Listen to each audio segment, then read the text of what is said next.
Hello everyone. देखिए आज हम जो पढ़ रहे हैं वो है क्लास 12 की केमिस्ट्री। और केमिस्ट्री के अंदर हम लेकर आए आज क्लास नंबर 3। इससे पहले हमारी केमिस्ट्री के अंदर 2 क्लासेज हो चुकी हैं। इसके अंदर हमने इंट्रोडक्शंस और हमने कंसंट्रेशन की जो टर्म्स थी सारी पढ़ ली है, जिसमें मोलरिटी, मोललिटी, मोल फ्रैक्शंस वगैरह वगैरह सब हमने पढ़ा। जो आज हम पढ़ेंगे, हमारा जो आज का टॉपिक होगा वो होगा सोल्युबिलिटी, जिसको हिंदी में बोलेंगे विलेयता। और ये हमारा चल रहा है ये टॉपिक। देखते हैं क्या होता है सॉल्युबिलिटी। देखो सॉल्युबिलिटी का क्या मतलब है। जैसे कि हमने एक ग्लास ले लिया या कुछ भी बर्तन बोल दो इसको, और इसके अंदर हमने ये वाटर ले लिया है।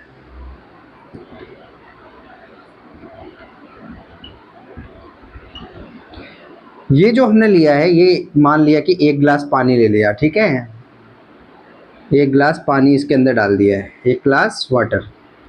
मतलब मैंने क्या कर दिया यहाँ पर, 1 गिलास बोल के क्या कर दिया, इसका अमाउंट फिक्स कर दिया है। भाई 1 गिलास ही तो पानी लेना है हमको, तो 1 गिलास अगर हम पानी ले रहे हैं, इसका मतलब मैंने और अच्छा, वाटर क्या होता है हमें बहुत अच्छे से पता है, सॉल्वेंट होता है। वाटर क्या होता है हमारे पास, सॉल्वेंट होता है। और चूंकि इसको हमने फिक्स कर दिया है, इसलिए हम बोल सकते हैं कि इसका जो है स्पेसिफिक अमाउंट ले रहे हैं हम। स्पेसिफिक अमाउंट ऑफ किसका, सॉल्वेंट का। उसके अंदर हमसे सारा चीज़ करने वाले हैं। हमने क्या किया भाई, हमने एक बर्तन लिया या गिलास लिया, कुछ भी बर्तन ले लिया, उसके अंदर 1 गिलास पानी डाल के हम ये पूरी प्रोसेस देख रहे हैं। तो 1 गिलास जब वाटर लिया, इसका मतलब हमने सॉल्वेंट का अमाउंट क्या कर दिया है, फिक्स कर दिया है, स्पेसिफिक अमाउंट कर दिया है। तो और इसके अंदर हमने पहले क्या किया, 1 चम्मच शक्कर हमने डाली। 1 चम्मच शक्कर डाली तो वो इसके अंदर डिजॉल्व हो गई। 2 चम्मच शक्कर डाली तो वो भी डिजॉल्व हो गई। 3 चम्मच शक्कर डाली तो वो भी डिजॉल्व हो गई। लेकिन चौथी जब चम्मच शक्कर हमने डाली तो वो इसके अंदर डिजॉल्व नहीं हुई, इसके अंदर घुली नहीं। मतलब हमने जब 1 चम्मच शक्कर डाले आराम से घुल गई, दूसरी डाली तो घुल गई, तीसरी डाली तो इसके अंदर घुल गई। लेकिन जैसे ही चौथी चम्मच शक्कर डाली तो अब घुलना बिल्कुल बंद हो गया। तो इसका मतलब यहाँ पर यहाँ तक चीजें घुल रही थी हमारे पास। तीसरी जो चम्मच डालने पर इस जो शक्कर थी हमारे पास, शुगर जो था, और शुगर किसका काम करेगा यहाँ पर, सॉल्यूट का काम करेगा, क्योंकि कम मात्रा में डाल रहे हैं। और पानी क्या इसका काम करेगा, सॉल्वेंट का काम करेगा। मतलब ये मैक्सिमम अमाउंट है जो सॉल्वेंट उसके अंदर घुली है। तो मतलब मैक्सिमम अमाउंट ऑफ सॉल्यूट हमने ये भी बोल दिया है। भाई चौथी चम्मच डालने पर तो वो डिजोल्व भी नहीं हुई, तो हमने जो बात करनी है वो किस पे बात करनी है, मैक्सिमम अमाउंट ऑफ सॉल्यूट जो इसके अंदर घुल सका, वो है तीसरी चम्मच। चौथी चम्मच तो घुली नहीं। और दूसरी बात, इस पूरी प्रोसेस में हमने टेम्परेचर को क्या रखा है, एट अ कांस्टेंट टेम्परेचर, समान ताप पर हमने ये पूरी प्रक्रिया को किया है। तो देखिए सॉल्युबिलिटी का क्या मतलब हुआ, सीधा सीधा सा। हमने 1 चम्मच डाला घुल रही है, 2 चम्मच डाला घुल रही है, तीसरी चम्मच डाला घुल रही है। और ये ही इसकी मैक्सिमम वैल्यू जहां तक ये घुलती है। चौथी चम्मच तो घुल ही नहीं रही है। और दूसरी बात, किसके अंदर घुल रही है, स्पेसिफिक अमाउंट ऑफ सॉल्वेंट। और किसके कैसी कंडीशन है, टेम्परेचर क्या है, कांस्टेंट। तो सॉल्युबिलिटी की डेफिनेशन हमारे पास यहाँ से बनी। बताओ क्या बनी सॉल्युबिलिटी की डेफिनेशन। सॉल्युबिलिटी की डेफिनेशन हमारे पास बनी, maximum amount of solute, maximum amount of solute is dissolved in specific amount of solvent at a constant temperature। Hindi में क्या बोलेंगे भाई, विलेयता। इसको देखो मैं बोल देता हूँ हिंदी में, बाकी इंग्लिश में मैंने लिख दिया, वैसे हिंदी में समझाया है। विलेयता, विलेयता क्या होती है भाई, समान ताप पर, देखो हमने लिखा है कांस्टेंट टेम्परेचर, समान ताप पर विलेय की वह अधिकतम मात्रा जो विलायक की निश्चित मात्रा में घुल सके।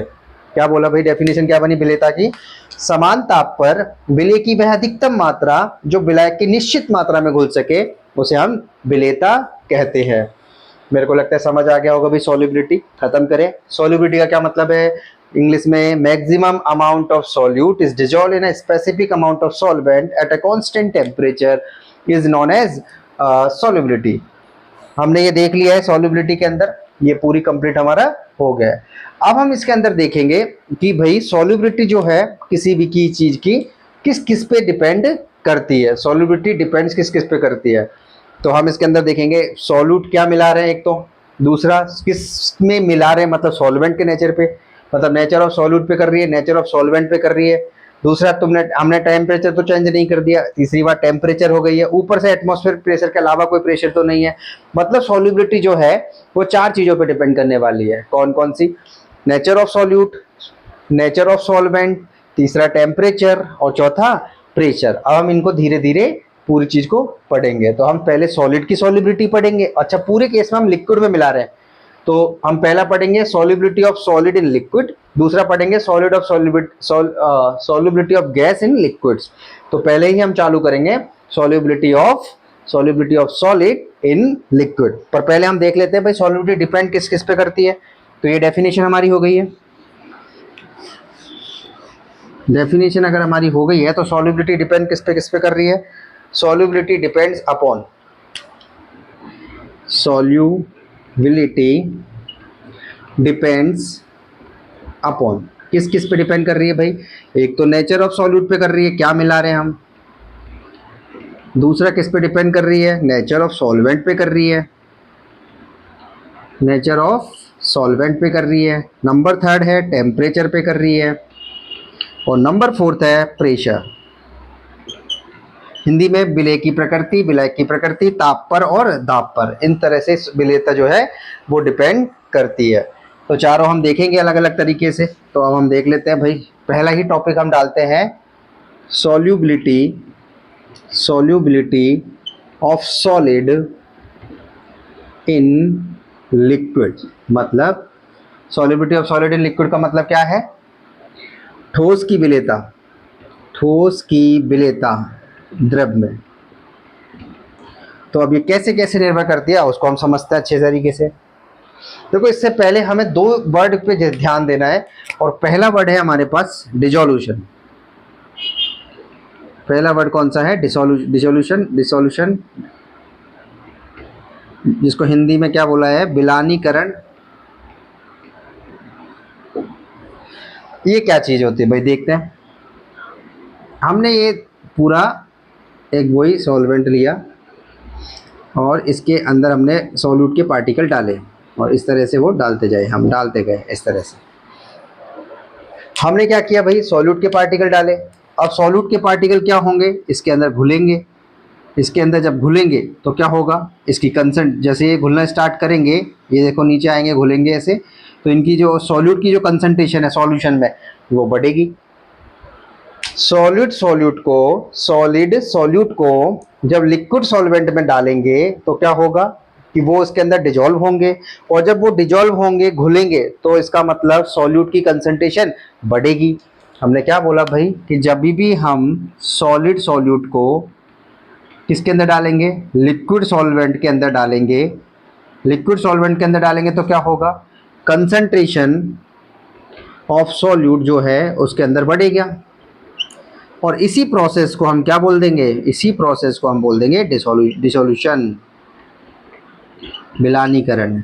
हिंदी में जब भी ठोस विलय को किसी द्रव विलायक में डालेंगे तो द्रव विलायक में डालने पर वो उसके अंदर घुलता है, और घुलने के बाद क्या होता है? उसकी विलय की सांद्रता उसमें बढ़ जाती है, और इस विधि को क्या कहते हैं? डिसोल्यूशन, विलानीकरण।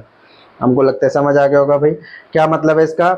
सॉलिड सॉल्यूट था, उसको हमने लिक्विड सॉल्वेंट में डाला, वो उसके अंदर डिजोल्व हुआ, डिजोल्व होने के बाद उसकी कंसंट्रेशन बढ़ी, उस प्रोसेस को हमने बोला है डिसोल्यूशन। चलो आगे चलते हैं।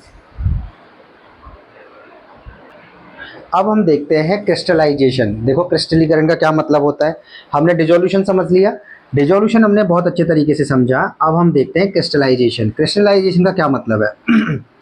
भाई हमने यहाँ पे सॉल्यूट दिया और वही सॉल्यूट के पार्टिकल डाले इस पूरे लिक्विड सॉल्वेंट के अंदर। अब हो रहा क्या है बताओ? डिसोल्यूशन में हो क्या रहा था? डिसोल्यूशन में तो ये सॉल्यूट पार्टिकल जो है घुल घुल के कहाँ आ रहे थे? नीचे की तरफ। ये ऐसे, ये देखो, ये सारे जो है इस तरह से नीचे की तरफ आ रहे थे। अब इसमें क्या होगा? क्रिस्टलाइजेशन प्रोसेस में जो सॉल्यूट पार्टिकल, ये कौन से पार्टिकल है? Dissolved solute particle. ये है dissolved solute particle. Dissolve solute particle है ये, घुले हुए जो विलय के कण हैं वो हैं ये क्या करते हैं? आपस में कोलाइड करेंगे। ये इसके साथ कोलाइड करता है, और ये इसका नाम क्या है? कोलाइड। और कोलाइड करके क्या करते हैं? ये सॉल्यूट पार्टिकल को जो घुल चुका है उसके अंदर, उसको वापस सॉल्यूशन से बाहर फेंक देते हैं। सॉल्यूशन से बाहर की तरफ फेंक देते हैं इस तरह से। ये देखो, ये कोलाइड कर करके सॉलिड पार्टिकल को वापस से कहाँ भेज रहे हैं, ऊपर की तरफ। इसका मतलब क्या हो रहा है, हमने सॉलिड पार्टिकल को डाला और वो घुल गया, तो उस प्रोसेस को तो डिजोल्यूशन बोला। लेकिन अब हुआ क्या कि जो डिजोल्व हो चुके हैं वो आपस में कोलाइड करते हैं, और जो कोलाइड पार्टिकल है वो आपस में कोलाइड करके सॉल्यूशन, उसे सॉल्यूशन से बाहर फेंक देते हैं। तो इस प्रोसेस को हम बोलते हैं क्रिस्टलाइजेशन, क्रिस्टलीकरण। छोटे छोटे कण वापस हमें प्राप्त हो जाते हैं, उस प्रोसेस उसी को तो बोलते हैं क्रिस्टल, और इस प्रोसेस को क्रिस्टलाइजेशन। दोबारा समझेंगे एक बार, डिजोल्यूशन और क्रिस्टलाइजेशन। देखो डिजोल्यूशन में क्या होता है, हम सॉलिड पार्टिकल डालते हैं, वो उसके अंदर डिजोल्व हो जाता है, घुल जाता है, तो उस प्रोसेस को हमने डिजोल्यूशन बोला। हमने इस क्रिस्टलाइजेशन प्रोसेस में क्या किया, क्रिस्टलाइजेशन में प्रोसेस में हुआ ये कि जो पार्टिकल घुल चुके हैं वो आपस में कोलाइड करते जाएंगे, और कोलाइड करके उस जो सॉलिड पार्टिकल है उनको सॉल्यूशन से बाहर की तरफ भेज देंगे। इसका मतलब हमने एक स्टेट ऐसी आएगी हमारे पास, एट इक्विलिब्रियम में क्या होगा, साम्यावस्था की कंडीशन जिसको बोलेंगे हम साम्यावस्था पर, साम्यावस्था पर होगा क्या भाई, हमारे पास हो क्या रहा है, सॉल्यूट हम डाल रहे हैं सॉल्वेंट के अंदर। क्या कर रहे हैं भाई, सॉल्यूट जो है उसको हम डाल रहे हैं सॉल्वेंट के अंदर, तब जाके हमें मिल रहा है सॉल्यूशन। क्या मिल रहा है हमको, सॉल्यूशन। तो ये जो प्रोसेस है इसे तो हमने डिजोल्यूशन बोला था, कि सॉल्यूट के पार्टिकल का सॉल्वेंट में घुल जाना, उस प्रोसेस को हमने डिजोल्यूशन बोला था। लेकिन अब हुआ क्या कि दूसरी तरह से चले, अगर हम इधर से चले, अब हम इधर से चले थे एक बार तो, और अब एक बार इधर से चले। देखो सॉल्यूशन के अंदर जो सॉलिड पार्टिकल थे वो आपस में कोलाइड करते हैं, और कोलाइड करके वापस से सॉल्यूशन पार्टिकल को हमको दे देते हैं। इसका मतलब क्या हुआ, इस प्रोसेस को हमने बोला था क्रिस्टलाइजेशन। अब जब इधर जा रहा है सॉलिड घुल रहा है, तो उसको बोला था रेट ऑफ फॉरवर्ड रिएक्शन, और इसको क्या बोला था, रेट ऑफ बैकवर्ड रिएक्शन। एक स्टेट ऐसी आती है कि रेट ऑफ फॉरवर्ड रिएक्शन और रेट ऑफ बैकवर्ड रिएक्शन बराबर हो जाती है। उस केस में क्या होता है, जितना सॉल्यूट घुलेगा, जितना सॉल्यूट घुलेगा उतना सॉल्यूट मिलेगा वापस से। मतलब अगर 4 बूंदे हमने घुल गई उसकी, तो 4 बूंदे ही वापस आ गई। इसका मतलब तो सीधा सीधा ये हुआ कि no more solute can resolve, कोई चीज घुल ही नहीं रही है, जो डाल रहे हो वो वापस मिल रहा है, नो मोर सॉल्यूट डिजॉल्व। और अगर सॉल्यूट डिजॉल्व नहीं हो रहा है तो उसी सॉल्यूशन को बोला जाता है सैचुरेटेड सॉल्यूशन, संतृप्त विलयन। देखो हुआ क्या, हमने क्रिस्टलाइजेशन, डिजोल्यूशन, क्रिस्टलाइजेशन और सैचुरेटेड। देखो कैसे, डिजोल्यूशन का मतलब है जैसे ही हमने सॉलिड पार्टिकल को सॉल्वेंट में डाला, वो उसके अंदर घुला और सॉल्यूशन में जाके सॉल्यूशन बन गया, इस प्रोसेस को हमने डिजोल्यूशन बोला। दूसरी बात, सॉल्यूशन के अंदर जितने भी सॉलिड पार्टिकल थे जो घुल चुके थे वो आपस में कोलाइड करते हैं, कोलाइड करके सॉलिड पार्टिकल को वापस बाहर फेंक देते हैं। ओके, इस प्रोसेस को हमने क्रिस्टलाइजेशन बोला। क्रिस्टलाइजेशन, अब एक स्टेट ऐसी आती है कि ये डिजोल्यूशन और क्रिस्टलाइजेशन, मतलब रेट ऑफ फॉरवर्ड रिएक्शन और rate of backward reaction equal हो जाती है। इक्वल हो गई, इसका क्या मतलब है, मतलब जितना हम सॉल्यूट डाल रहे हैं उतना सॉल्यूट हमें वापस मिल रहा है, मतलब सॉल्यूट तो घुल ही नहीं रहा है। और जब सॉल्यूट की मात्रा और अधिक नहीं घुल सकती है तो उसी विलयन को बोला जाता है संतृप्त विलयन, सैचुरेटेड सॉल्यूशन। जिसकी डेफिनेशन अगर हमें देनी हो तो हम बोलेंगे no more solute can dissolve. अच्छा, ये सारी जो कहानी है वो सब किस पे हुई है, एट सेम टेम्परेचर। टेम्परेचर वगैरह हमने नहीं चेंज किया है, टेम्परेचर और प्रेशर, हमने सारी कहानी सेम टेम्परेचर एंड प्रेशर पे करी है। तो हमारे पास देखो डिजोल्यूशन की डेफिनेशन आ चुकी है, क्रिस्टलाइजेशन की डेफिनेशन आ चुकी है, और अगर हम देखें तो सैचुरेटेड सॉल्यूशन की भी डेफिनेशन आ चुकी है। डिजोल्यूशन में क्या होता है, डिजोल्यूशन में सॉल्यूट पार्टिकल सॉल्वेंट के अंदर घुलता है और सॉल्यूशन बना लेता है। क्रिस्टलाइजेशन में सॉल्यूशन में से सॉल्यूट वापस मिल जाता है। एक स्टेट ऐसे आती है जब रेट ऑफ फॉरवर्ड रिएक्शन और रेट ऑफ बैकवर्ड रिएक्शन बराबर हो जाती है, मतलब हमारे पास डिजोल्यूशन, जितना डिजोल्यूशन उतना क्रिस्टलाइजेशन हो जाता है, मतलब सॉल्यूट जितना घुलेगा उतना ही हमें सॉल्यूशन वापस मिल जाता है।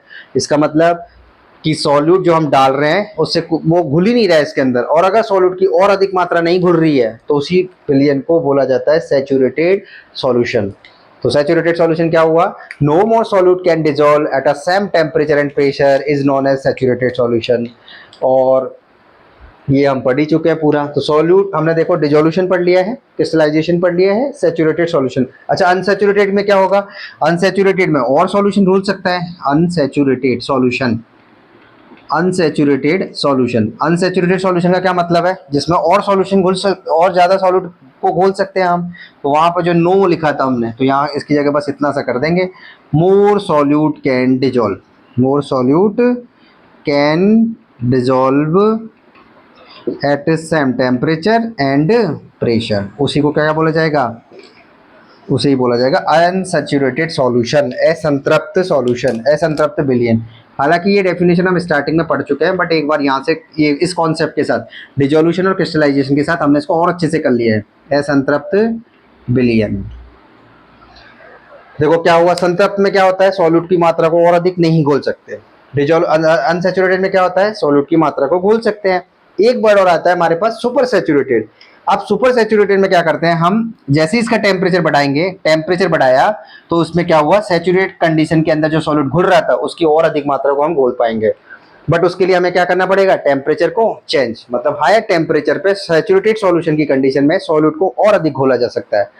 संतृप्त विलयन से ज्यादा अगर विलय को घोलना है तो उसके लिए हमें टेम्परेचर बढ़ाना पड़ेगा, और उस विलयन को हम बोलेंगे अति संतृप्त विलयन। तो सैचुरेटेड, अनसैचुरेटेड और सुपर सैचुरेटेड। सैचुरेटेड में क्या होता है, देखो सैचुरेटेड में मतलब है कि विलय को नहीं घोल सकते, बस खत्म, लिमिट हो गई पूरी। अनसैचुरेटेड में सॉल्यूट को और घोल सकते हैं। सुपर सैचुरेटेड में टेम्परेचर बढ़ाओ, सॉल्यूट जो सैचुरेटेड में अधिकतम घुल रहा था उससे और ज़्यादा घोल सकते हैं। तो इस तरह से हमने saturated, unsaturated, super saturated, dissolution, crystallisation, solubility, ये सारी डेफिनेशंस अच्छे से कवर कर ली है। अब हम पढ़ेंगे सॉलिड की सॉल्युबिलिटी, गैस की सॉल्युबिलिटी, और दोनों को पढ़ेंगे लिक्विड की केस में, और सबके फैक्टर्स पे हम स्टडी करेंगे। चलो आगे चलते हैं फिर। अब हम देखते हैं solubility of solid in liquid. तो सॉल्युबिलिटी ऑफ सॉलिड, तो इस प्रोसेस के अंदर हमने dissolution, crystallisation, saturated, unsaturated, super saturated का कॉन्सेप्ट अच्छे तरीके से पढ़ लिया है। अब हम पढ़ते हैं भाई सॉलिड की जो सॉल्युबिलिटी है उसको कौन कौन से फैक्टर अफेक्ट करेंगे। फैक्टर अफेक्टिंग, और यही हमारे काम के भी हैं। तो पहला तो हमारा यही है, nature of solute and solvent. Nature of solute and solvent, nature of solute and solvent मतलब विलेय तथा विलायक की प्रकृति। पहला ही पॉइंट हम अच्छे से समझेंगे, विलेय तथा विलायक की प्रकृति। देखो विलेय तथा विलायक की प्रकृति का क्या मतलब है। विलेय तथा विलायक की प्रकृति में हम देखते हैं, जैसे हमें पता है कि भाई एक तो कॉन्सेप्ट हमने बहुत पहले भी पढ़ रखा है, सुन भी रखा है और बार बार सुनते भी है, कि जो लाइक डिजोल्व लाइक, ये कॉन्सेप्ट हमें पता है। लाइक डिजोल्व लाइक मतलब समान समान को घोलता है। समान समान को हिंदी में क्या लिखेंगे भाई, इसको समान समान को घोलता है। अब समान समान को घोलता है का मतलब क्या है, जैसे हमने मॉलिक्यूल देखे थे कि पोलर और नॉन पोलर होते हैं, तो हम उसी हिसाब से कह रहे हैं कि भाई पोलर अगर पोलर सॉल्यूट है, भाई सॉल्यूट को किस में मिलाएंगे, सॉल्वेंट में। तो पोलर सॉल्यूट किसके अंदर घुलेगा, पोलर सॉल्वेंट के अंदर। जैसे कि पोलर सॉल्यूट मतलब जो आयनिक हो, जैसे कि NaCl है, KCl है ना, इस तरह से ये जो घुलेंगे वो पोलर सॉल्वेंट। और पोलर सॉल्वेंट क्या है हमें बहुत अच्छे से पता है, वाटर क्या होता है, एक यूनिवर्सल सॉल्वेंट कहते हैं जिसको, और वो पोलर नेचर दिखाता है। इसलिए NaCl और KCl किसके अंदर घुल जाएंगे, वाटर के अंदर। बट अगर हमको ये देखा जाए, नॉन पोलर अगर सॉल्यूट है हमारे पास, नॉन पोलर सॉल्यूट अगर हमारे पास है, तो वो जो घुलेगा वो घुलेगा नॉन पोलर सॉल्वेंट के अंदर, नॉन पोलर सॉल्वेंट के अंदर घुलेगा। मतलब पोलर सॉल्यूट तो पोलर सॉल्वेंट के अंदर, मतलब जैसे कि NaCl और KCl है वो तो H2 के अंदर। और नॉन पोलर सॉल्यूट जिसके एग्जाम्पल है हमारे पास नेपथलीन और एंथ्रासीन, नेपथलीन और एंथ्रासीन, ये घुलेंगे नॉन पोलर सॉल्वेंट। और नॉन पोलर सॉल्वेंट कौन सा है, बेंजीन। हमें याद रखना है बेंजीन ये एक नॉन पोलर सॉल्वेंट होता है, और वाटर एक पोलर सॉल्वेंट होता है। तो अगर हम देखें कि जो इस कॉन्सेप्ट से लाइक डिजोल्व लाइक होता है, इसका मतलब पोलर सॉल्यूट तो घुलेगा पोलर सॉल्वेंट में, और नॉन पोलर सॉल्यूट घुलेगा नॉन पोलर सॉल्वेंट में। पोलर सॉल्यूटेंट का मतलब है जो आयनिक हो, आयनों में टूट जाते हो, Na+Cl-, K+Cl-, इस तरह से। और जो पोलर सॉल्वेंट है उसका मतलब तो H2 होता ही है। अब नॉन पोलर का मतलब है जैसे कि नेपथलीन और एंथ्रासीन किस में घुलेंगे, बेंजीन में। मतलब ऐसा नहीं हो सकता कि पोलर सॉल्यूट जो है वो नॉन पोलर सॉल्वेंट में घुल जाए, या फिर हम बोले नॉन पोलर सॉल्यूट जो है वो पोलर सॉल्वेंट में घुल जाए। मतलब अगर कोई पूछे कि NaCl या KCl बेंजीन में घुल सकते हैं, तो नहीं, क्या नेपथलीन और एंथ्रासिन वाटर में घुल सकते हैं? तो भी नहीं। तो अगर हमें बताना है तो NaCl या KCl किसके अंदर घुलेगा? वाटर के अंदर।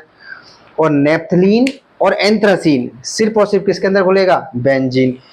लेकिन अब हमारे पास एक टॉपिक और है, और एक टॉपिक का मतलब जैसे कि हमारे पास सम सॉलिड सब्सटेंस, कुछ ऐसे सॉलिड सब्सटेंसेस होते हैं हमारे पास, ऐसे लिख लेते हैं, some substances dissolve in water, dissolve in water.